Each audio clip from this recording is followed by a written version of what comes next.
Dawn, April 18, 1943. On the runway of Henderson Field, the heat of Guadalcanal rises in thin shimmering waves. A row of P-38 Lightnings sits motionless in the pale morning light.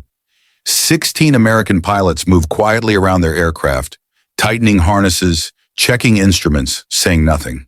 They know they are flying into a mission from which they may not return, yet none of them know who their true target is.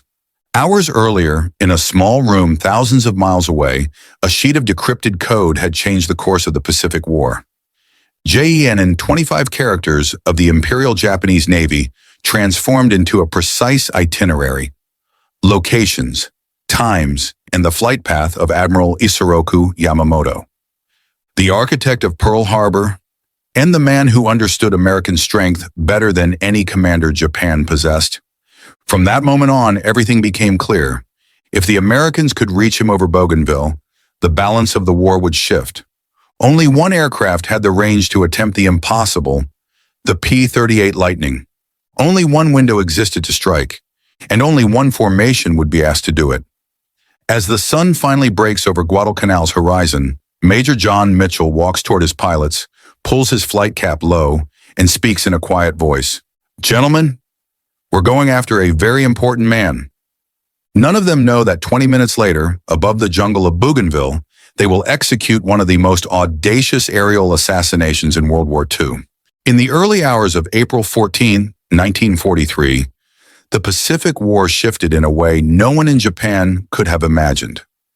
Inside a cramped, dimly lit room at Pearl Harbor's Fleet Radio Unit, cryptographers hunched over desks, pencils scratching across paper as intercepted Japanese naval code transformed into plain text. The message appeared routine at first glance. Another movement order, another itinerary. But the more the translators read, the more the room seemed to contract around them.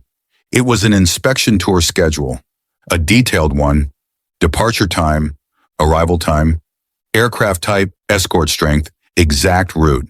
And then the line that froze the men in place: Commander-in-Chief, Combined Fleet, Admiral Isoroku Yamamoto. For months, frigid tension had hung over the Pacific, like a storm threatening to break.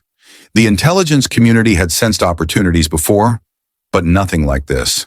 Yamamoto was the architect of Pearl Harbor, the most respected strategist in the Imperial Japanese Navy, and a symbol for an entire nation. What no one yet understood was that this single decoded message would ignite a chain reaction, one that would culminate in the longest, most precise fighter interception of the entire war. Admiral Isoroku Yamamoto was not merely a commander. He was the commander. Harvard-educated, widely traveled, a poker player with uncanny instincts. Yamamoto understood America in ways his own government did not. He knew the scale of its industry, the depth of its resources, and the inevitability of its mobilization. He warned Tokyo repeatedly that war with the United States could not be won. His famous declaration echoed through the halls of the Japanese Navy before the conflict even began. "I shall run wild for 6 months, maybe a year. After that, I have no confidence." But duty overrode conviction, and so Yamamoto designed the Pearl Harbor strike with mathematical precision, unleashing a blow that shocked the world. The early victories in the Pacific bore his fingerprints, as did the near success at Midway. A triumph derailed only because American cryptanalysts had already begun reading the very code that now exposed his travel plans.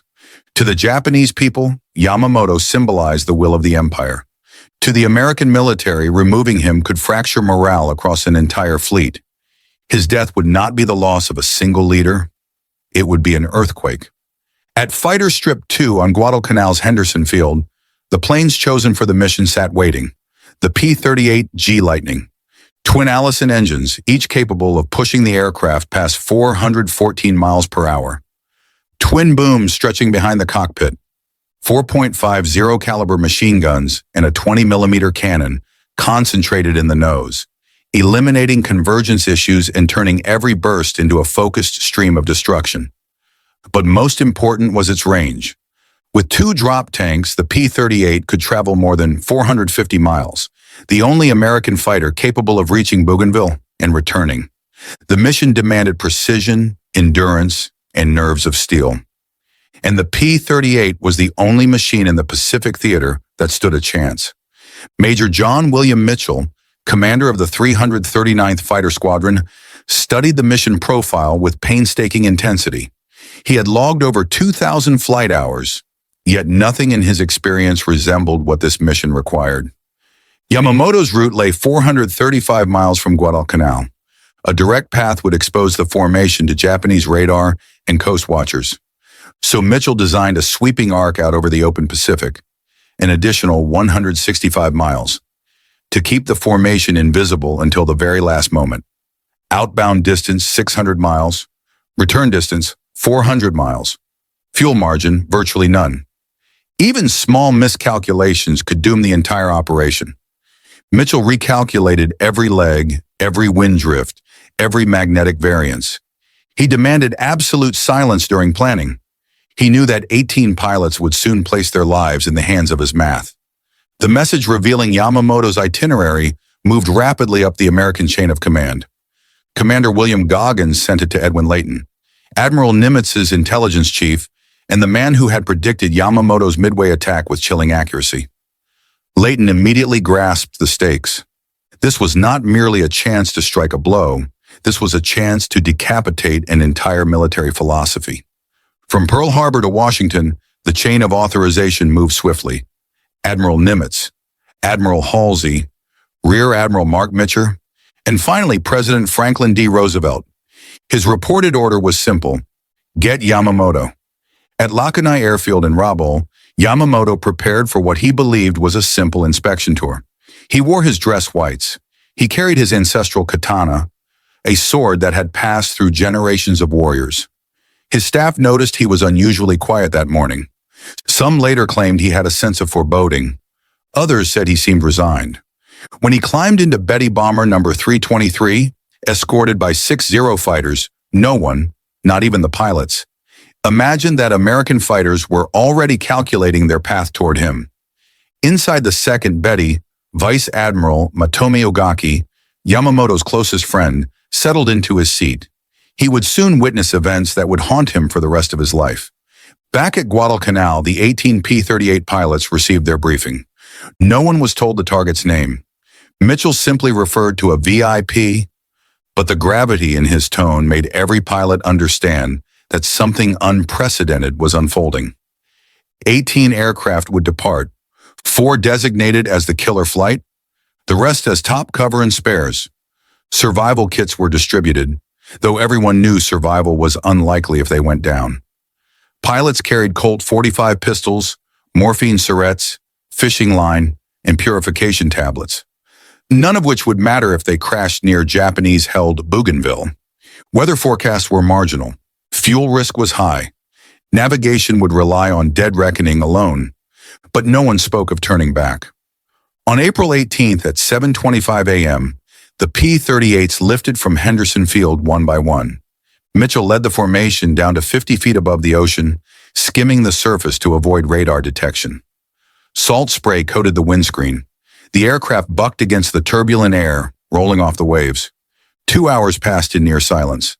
Pilots fought sleep, monotony, and the oppressive heat inside their canopies. Fuel consumption crept upward. Every vibration made them wonder whether their engines would hold. Mitchell checked his calculations repeatedly, glancing at his watch and mentally adjusting for winds. He understood the brutal truth. If they missed Yamamoto by even 5 minutes, the mission would fail. At 9:34 a.m., the formation reached its final turn. Mitchell's watch aligned with his calculations to the second. He tipped his wings. The silent signal. 16 P-38s turned northwest toward Bougainville, climbing at the exact moment Yamamoto's formation approached the same point from the opposite direction. Lieutenant Douglas Canning, Mitchell's wingman, broke silence with a single call. Bogies, 11 o'clock high. 2 Betty bombers, 6 Zero escorts, exactly on schedule. Mitchell felt his pulse surge. After 600 miles of dead reckoning over open ocean, after hours of silence, heat, and calculation, they had found their target. Mitchell issued the command, "Drop tanks, all flights, let's get them." Tanks fell away like dead weight, splashing into the ocean below. Engines roared into war emergency power. The killer flight broke formation and climbed to strike. Above them, the Japanese formation continued forward, unaware that the most precise fighter interception in aviation history was unfolding beneath them. What followed would last only minutes. But those minutes would carve themselves into the memory of every pilot who survived, and into the history of nations. The P-38s accelerated. The Bettys held their course. The Zeros began to react, and the sky over Bougainville prepared to erupt. For more than 2 hours, the P-38s had flown so low that the ocean spray left salt streaks across their windshields. The engines droned in a hypnotic harmony, 2 Allisons per aircraft, 32 in total, pushing 16 fighters across 1,000 miles of hostile sky. Concentration became a physical burden. Pilots fought exhaustion by clenching their jaws, slapping their cheeks, or humming into their oxygen masks. Nothing broke the monotony except the constant awareness that if even one engine failed, the pilot would be alone in the vast Pacific. Mitchell's navigational calculations were all that guided them, invisible lines of longitude and latitude stitched together by math and instinct. Every pilot trusted him because they had no other choice. Fuel needles dipped lower with each passing minute. Some drop tanks vibrated oddly. Radiators ran hotter than expected, but the formation pressed on, rising only when the final turn point appeared on Mitchell's mental map. This mission was no longer about bravery or revenge. It was about synchronization between men, machines, and the unforgiving arithmetic of time. At the same moment, Yamamoto's 2 G-4M bombers, escorted by 6A, 6M0 fighters, crossed over the northern edge of Bougainville. Conditions were perfect: scattered clouds, excellent visibility, calm winds. Inside the lead Betty, Yamamoto sat upright, his uniform immaculate, his ceremonial sword beside him. Whatever premonition he carried, he did not voice it. The second Betty, carrying Vice Admiral Ugaki, maintained close formation.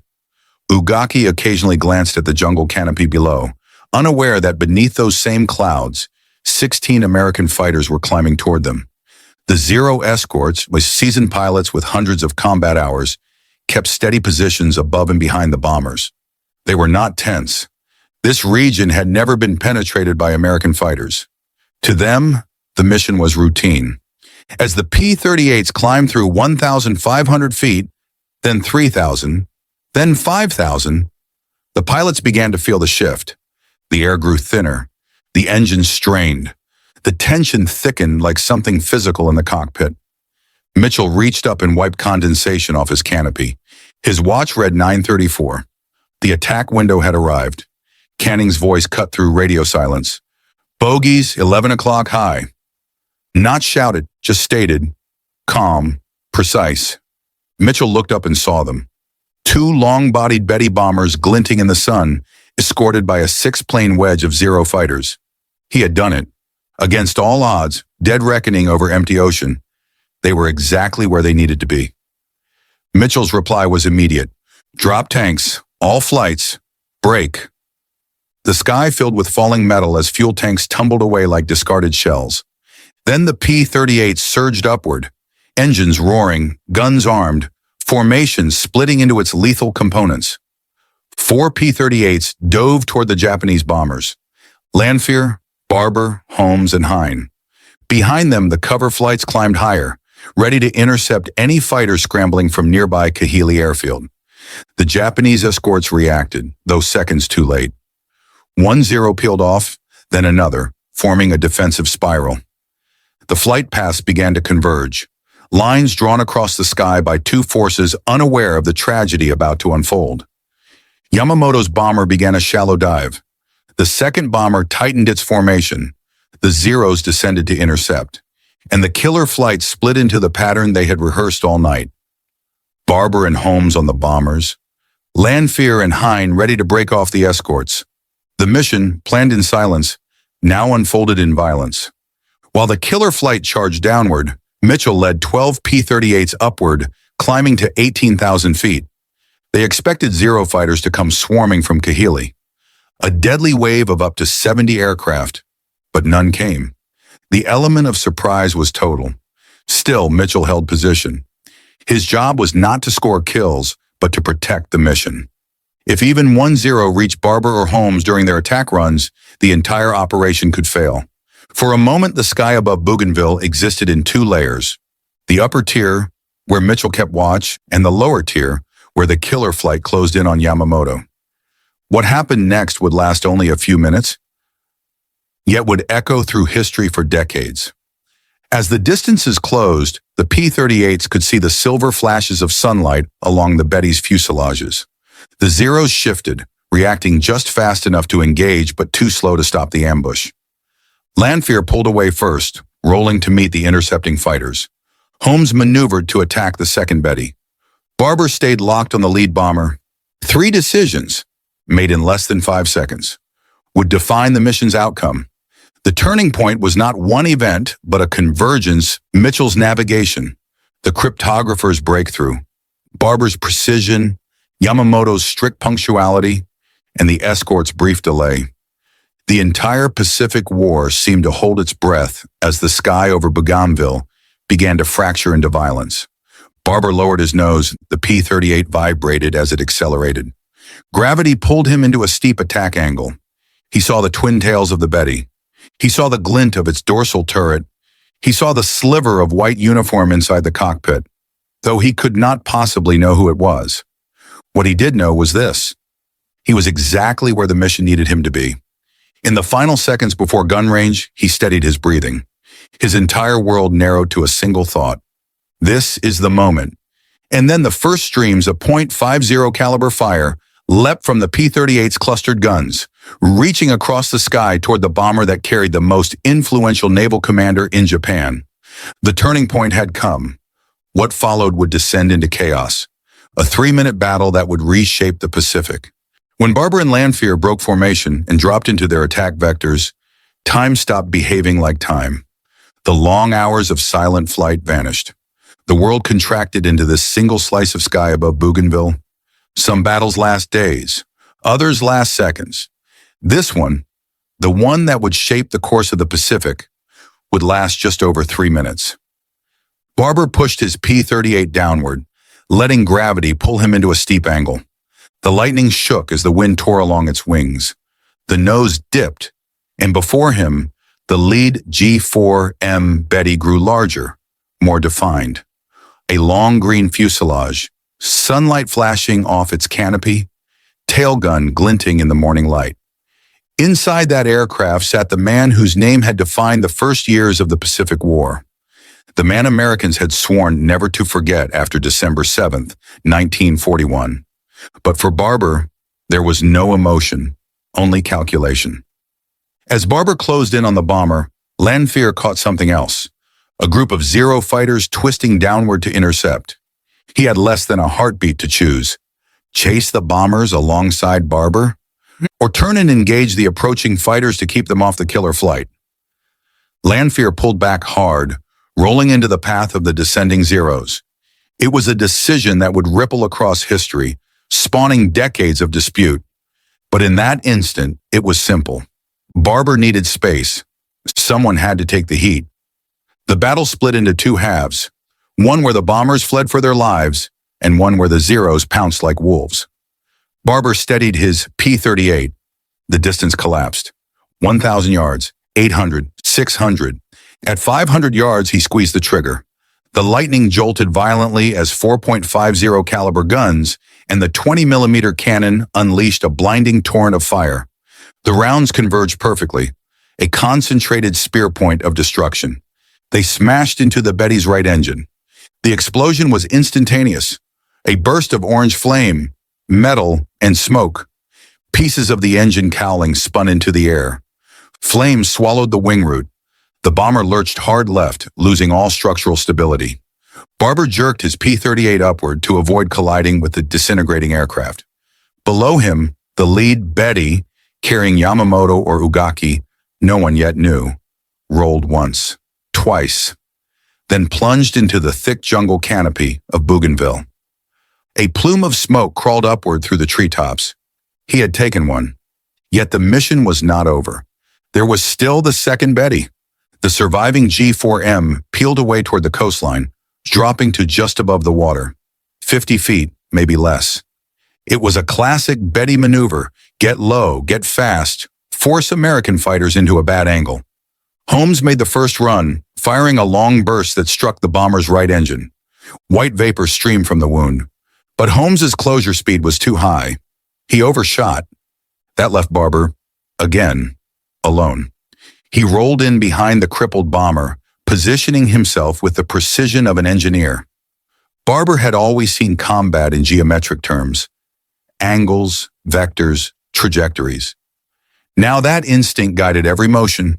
He fired. His first burst climbed from the ocean's surface to the bomber's fuselage, ripping away metal skins and exposing the frame beneath. Then the cannon shell struck. The left engine caught fire. The bomber wavered. For a brief moment, it looked as if the pilot might attempt a ditching, but the aircraft struck the water at high speed, shattered, and vanished beneath a plume of white spray. 2 bombers down, both destroyed within minutes. Barber exhaled sharply, not in triumph, but in relief. While Barber hunted the bombers, Lanfear had locked horns with the escorting Zeros. The P-38 was heavier and less agile, but it could dive at speeds the Zeros could not match. Lanfear used this advantage, rolling through vertical maneuvers, trying to keep the Japanese fighters off balance. He fired bursts at a Zero crossing his nose. Rounds clipped its wingtip, causing it to shear away. Lanfear would later claim it as a kill. Japanese records say otherwise. But the true significance of Lanfear's fight was not in whether he shot down a Zero, but in the fact that the Zeros were shooting at him and not Barber. That separation gave Barber the precious seconds he needed. And in war, seconds matter more than memory or ego. As the second Betty disintegrated, the Zeros reoriented and dove on the remaining Americans. Their speed at low altitude was terrifying. Barber pulled up sharply, but enemy fire found him almost immediately.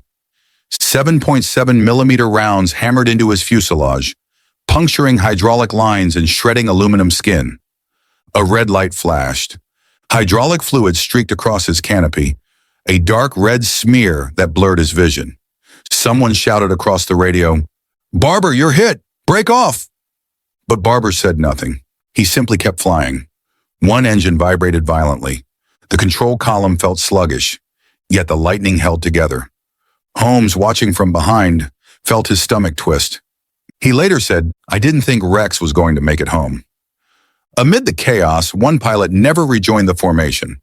Lieutenant Raymond K. Hine, steady, disciplined, loyal, had been positioned to protect Barber's flank.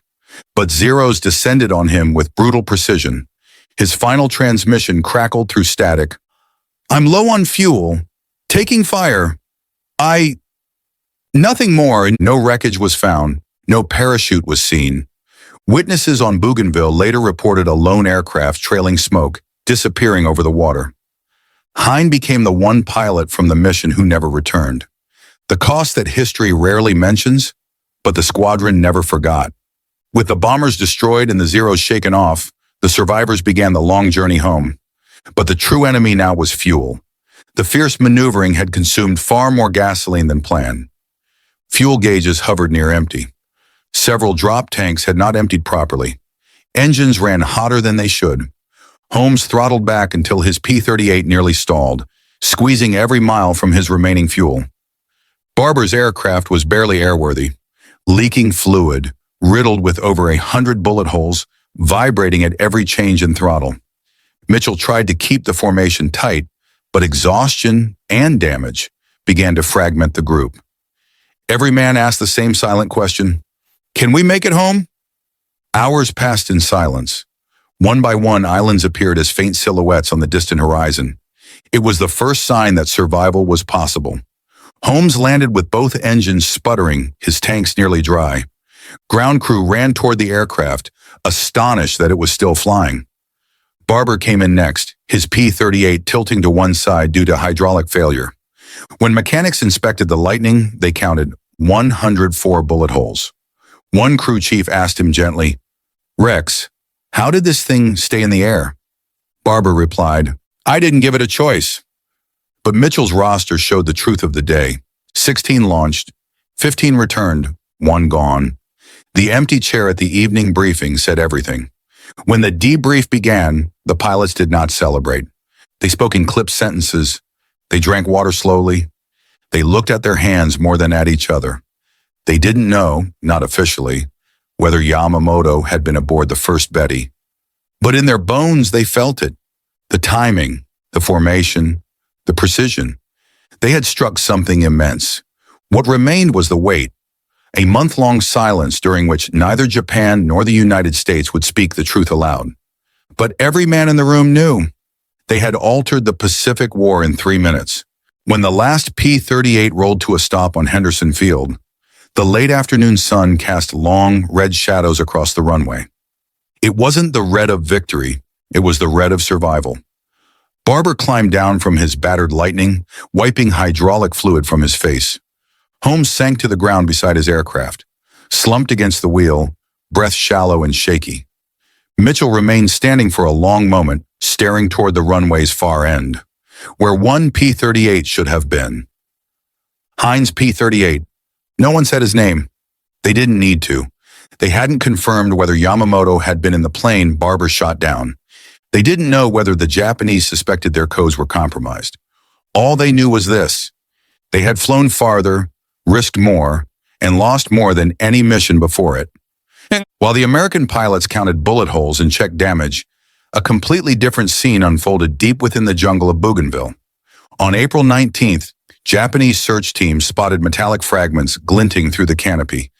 The smell of burned fuel and splintered wood hung in the humid air.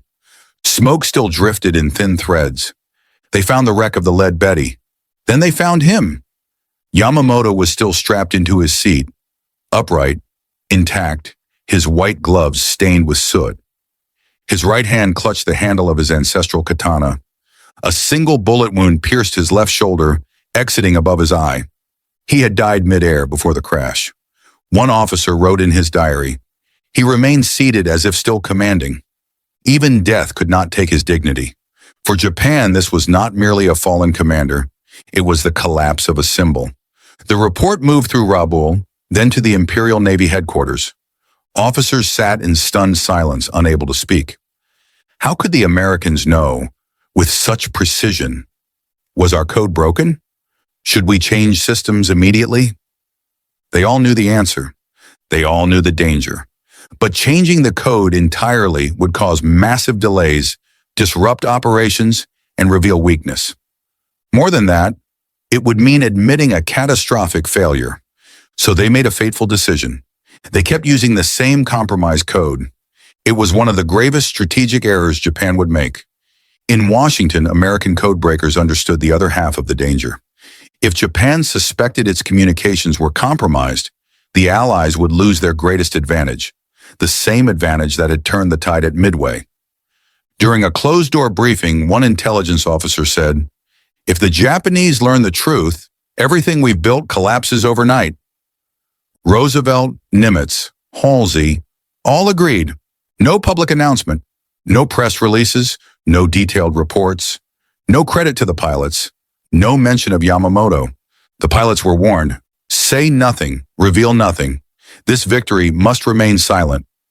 Operation Vengeance had succeeded, but it became the victory no one was allowed to claim. On May 21, 1943, more than 1 month after the crash, Japan finally released a statement. Admiral Isoroku Yamamoto died while commanding forces at the front. The truth, that he was killed in a targeted interception, was buried. The reaction in Japan was immediate and overwhelming. Crowds wept openly. Newspapers printed full-page memorials. Factories halted for moments of silence. School children bowed toward portraits of Yamamoto. The Navy held a state funeral. Emperor Hirohito personally attended, almost unheard of. A naval officer later wrote, "We lost more than a leader. We lost our compass." It was not just grief. It was fear. Fear that the war had taken a turn no one could reverse. Upon returning to base, Lanphier immediately claimed he had shot down the bomber carrying Yamamoto, but evidence from American pilots, ballistic analysis, and later Japanese testimony all converged toward a different truth. Lanphier had turned to engage the Zeros. Barber was the only one in position to fire on the lead Betty. The bullet trajectory matched Barber's attack angle. 0 pilots saw only one P-38 fire at the lead bomber. Other pilots quietly confirmed Lanphier could not have reached the bomber. Yet the U.S. Army Air Forces, eager for wartime publicity and reluctant to stir internal conflict, credited each man with half a kill. Barber said little. Only near the end of his life did he speak plainly. I don't need fame. I only want the truth recorded. By 2003, historians officially recognized Barber as the man who shot down Yamamoto. Lanphier lost his ace status. The rivalry ended only after both men were gone. Yamamoto's death triggered an unraveling within the Imperial Navy, a loss of strategic clarity. His successor, Admiral Minichi Koga, lacked Yamamoto's vision and understanding of the United States. He could not unify strategy across the fleet. A collapse in morale. Japanese sailors and pilots felt orphaned. Yamamoto had been the soul of the Navy, the one figure they believed could win a decisive battle. A shift in Japan's entire war posture. After his death, Japan largely abandoned offensive operations in the Pacific, transitioning into a desperate defensive struggle, the path toward disaster. With Japan still using compromise codes, the United States had near-perfect insight into upcoming operations, contributing to the catastrophic losses in the Marianas Turkey Shoot in 1944. Yamamoto's death did not simply remove a leader. It destabilized the entire Japanese war effort. Rex Barber. Quiet, humble, he returned to a civilian life without seeking recognition. To him, the mission was not about vengeance, but duty. When asked years later whether he regretted killing Yamamoto, he answered, I didn't kill him out of hatred. I killed him because that was the mission, and because Americans were dying. John Mitchell. The navigational genius who made the intercept possible. Denied the Medal of Honor despite recommendations, he carried the mission's weight without complaint. One historian wrote, without Mitchell's math, no one returns. Thomas Lanphier. Charismatic, ambitious, and prone to embellishment. He spent decades promoting his version of events, even when evidence contradicted him. Raymond Hines family. They never received a body, never saw a grave, only a folded flag and the cold words, missing in action. His mother reportedly kept his chair empty at the dinner table for years. Operation Vengeance was not just a daring ambush. It marked the beginning of a new era in warfare. 1. The first modern targeted strike. It combined cryptanalysis, long-range precision flight, and surgical execution. It was a template for the future. 2. War driven by information. The decisive factor was not firepower, but knowledge, intelligence that allowed the Americans to strike with mathematical accuracy. 3. A strategic earthquake. The death of Yamamoto shattered Japanese confidence and exposed the fragility of their command structure. 4. A lesson in overconfidence. Japan's faith in rigid schedules and unbroken codes gave the Americans the opening they needed. Operation Vengeance did not end the war, but it ended the illusion of Japanese invincibility. Was Yamamoto a villain or a reluctant strategist? Was his death justice or tragedy? To Americans, he was the architect of Pearl Harbor. To many Japanese, he was a leader who tried and failed to prevent the war he knew Japan could not win. History offers no comfortable answers. It offers only facts. He boarded his aircraft exactly on time. The Americans knew that. The P-38s arrived exactly when they needed to, and a single burst of fire ended the life of the one man who understood both nations. In a museum in Tokyo, his sword is displayed behind glass, a silent reminder that war is not a contest of heroes and villains, but a chain of choices and consequences. Today, militaries around the world use terms like targeted strike, precision elimination, decapitation mission, but the blueprint for all of them traces back to April 18th, 1943, to a formation of P-38s flying at wave-top height, Guided only by math, instinct, and the resolve to finish what the codebreakers started. Operation Vengeance did not merely remove a commander. It reshaped the Pacific War. It demonstrated that intelligence and precision could decide battles before they were even fought. It proved that courage and calculation, when fused together, could alter history.